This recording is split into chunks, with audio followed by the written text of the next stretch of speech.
반갑습니다. 7월 20일 목요일 큐티 스케치 시간입니다. 오늘 본문은 사도행전 13장 1절부터 12절까지의 말씀입니다.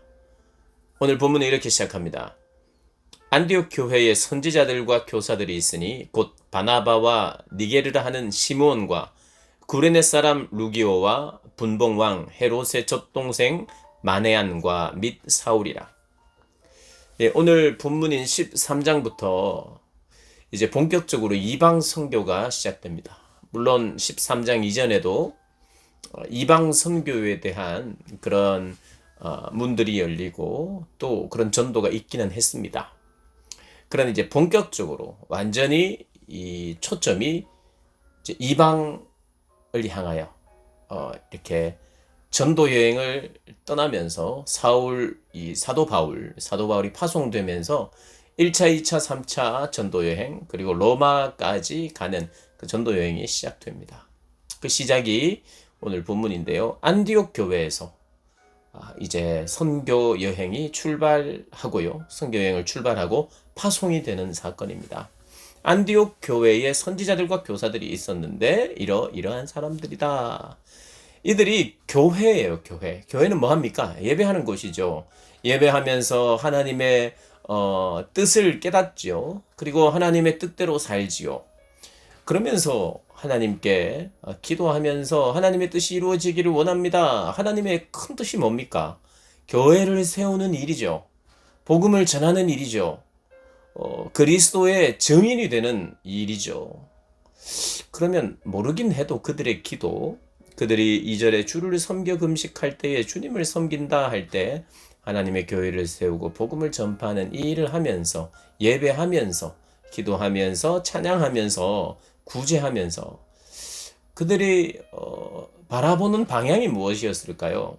성령이 너희에게 임하시면 너희가 권능을 받고 예루살렘과 유대와 사마리아 땅 끝까지 이르러 내 증인이 되리라 말씀하신 그 약속의 말씀을 붙들고 이제까지 12장까지 달려왔고 이제 그 지경이 넓혀져서 13장에 이르러 이방 땅을 향하여 사마리아를 넘어서 땅 끝까지 이제 복음이 전파되는 일이죠. 그러니 그들의 기도의 포커스나 굳이 기도를 하면서 객관식으로 하나님 객관식으로 이 여러 그 앞길을 인도하실 터인데 객관식으로 만약에 낸다면 어디를 객관식으로 그 문제를 낼까요?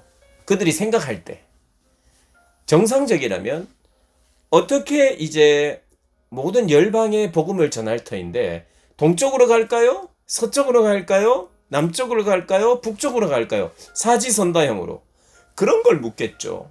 하나님의 뜻이 어디에 있습니까? 동쪽입니까? 서쪽입니까? 남쪽입니까? 북쪽입니까? 를 초점을 맞추고 있었겠죠.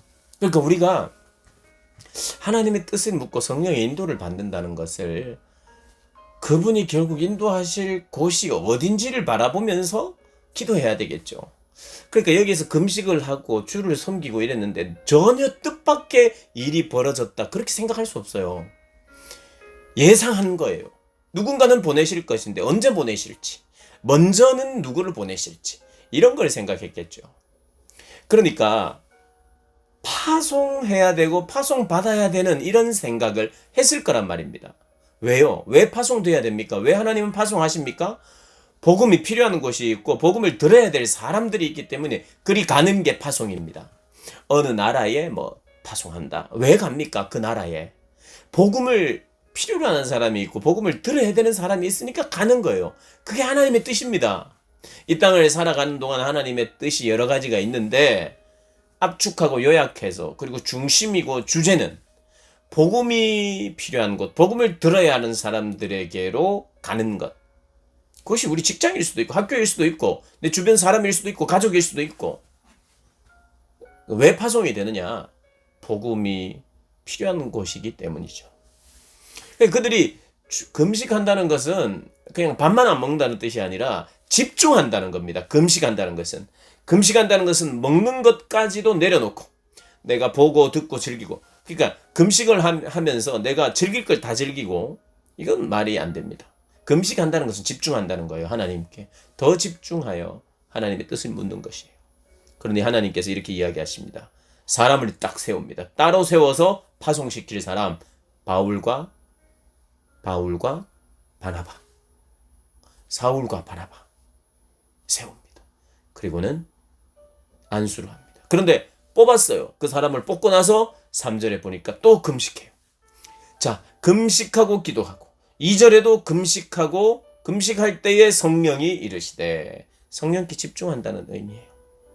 금식한다는 것이 하나님께 집중한다. 하나님의 뜻에 집중한다. 그래서 집중했더니 두 사람을 세워서 파송을 시킵니다. 우리가 모여있으면, 바울과 바나바가 함께 모여있으면 교회가 얼마나 좋습니까? 얼마나 든든하겠어요. 우리가 늘 함께 같이 하는 거 얼마나 행복합니까? 늘 함께 하는 것 좋죠. 그러나 우리가 좋사오니, 우리 모임이 좋사오니 하고 머물러 있어서는 안 되는 거예요. 바울과 바나바는 그 교회에 굉장히 핵심적인 인물이었지만 그럼에도 불구하고 영광스러운 파송을 받고 있어요.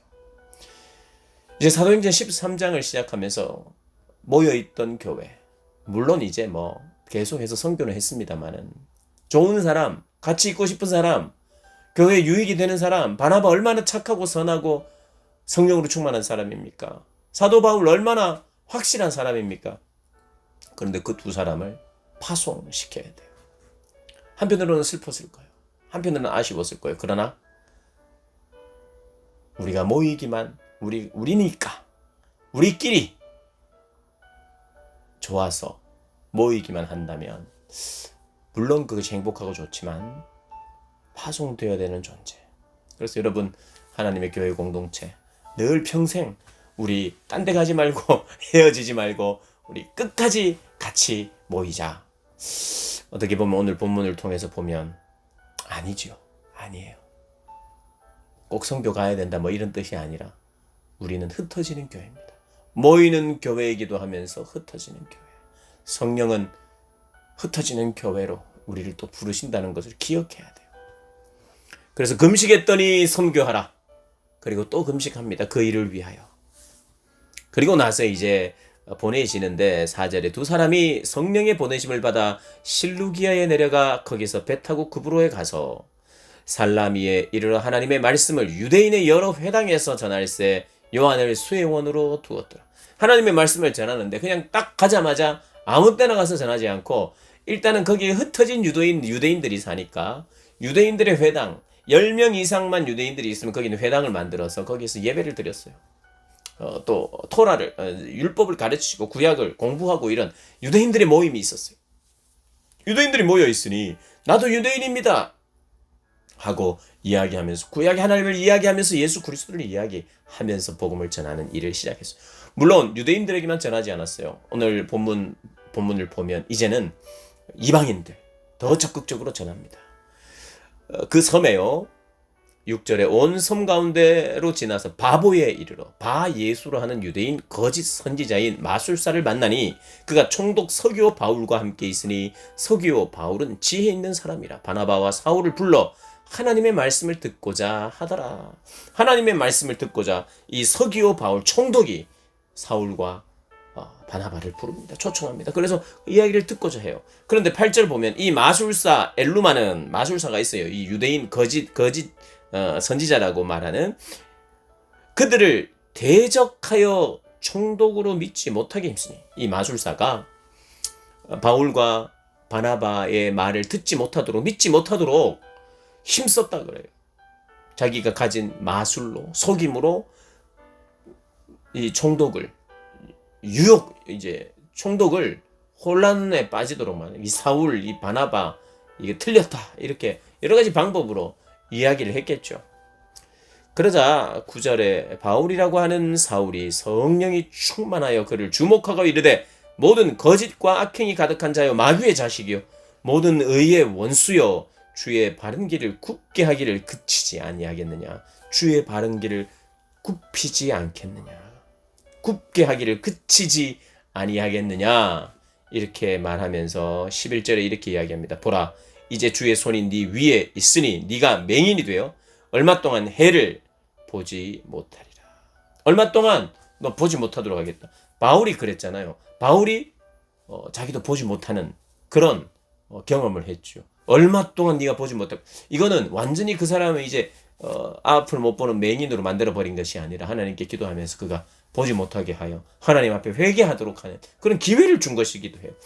그의 삶이 마귀와 같은 삶이었어요. 방해했어요. 복음을 방해하는 자는 마귀의 자식이죠. 마귀와 같은 편 아니겠습니까? 네가 마귀와 같은 자식이다. 마귀와 같은 일을 하고 있다. 네가 얼마 동안 보지 못할 것이니 보지 못하는 중에 하나님을 찾으라. 이렇게 이야기한 거나 마찬가지겠죠. 그래서 그 맹인이 되는 것을 보고 또 사도 바울의 가르침에 놀라움을 보고 이 서기오 바울 이 총독이 이제 예수를 믿게 됩니다. 주의 가르치심을 놀랍게 여기면서 이제 이방 지역에서 하나님의 복음이 선포되고 또 거기에서 이방인들이 그리고 흩어진 유대인들이 복음을 믿게 되는 시작하는 그런 일들이 벌어지고 있습니다. 오늘 여러 가지 우리가 기억해야겠지만 하나 꼭 기억하고 싶은 것. 어떻게 보면 우리는 누군가를 파송하고 또 파송돼야 되는 사람이에요. 우리가 어떻게 보면 우리의 사명이 뭔가? 예수를 믿으라고 말하는 것. 이게 전도죠. 예수를 믿으라고 말하는 것. 이것이 우리의 사명이고. 그럼 믿고 있는 사람에게는 예수 잘 믿읍시다 하는 게 우리 교제예요. 여러분, 교제는 예수 잘 믿읍시다 이 주제예요. 나는 이렇게 저렇게 잘 못 믿고 있고 또 그랬는데 잘 믿게 되었다. 이런 게 교제죠. 성도의 교제 뭡니까? 예수 잘 믿읍시다.